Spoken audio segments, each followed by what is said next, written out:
In India, the Emperor Shah Jahan was put into prison by his son Aurangzeb. He was put into prison because his son wanted to possess the whole kingdom. The son put his father into prison so that he might satisfy his hunger after lucre. At one time, the father wrote to his own son to send him some students so that he might amuse himself by teaching them something. Then the son said, "Will you hear this fellow, my father? He has been ruling over the kingdom for so many years, and even now he cannot give up his old habit of ruling.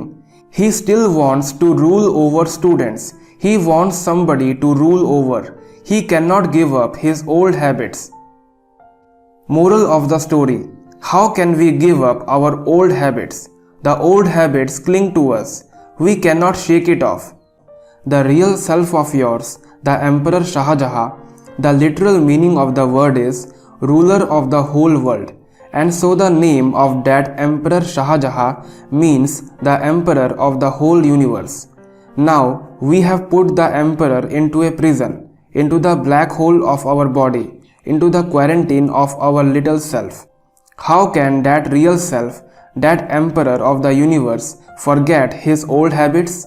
How can he give up his nature? Nobody is capable of shaking off his own nature. Nobody can jump out of his own nature.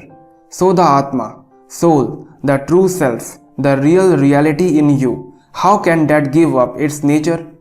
You have confined that in prison, but even in the prison, it wants to possess the whole world, because it has been possessing the whole.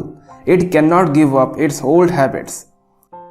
If you wish this ambitious spirit, the avarice should be shaken off. If you desire that the people in this world should give up this ambitious nature, could you preach to them to give it up?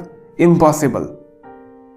Hope you learn something from this beautiful story. Subscribe this channel for more videos.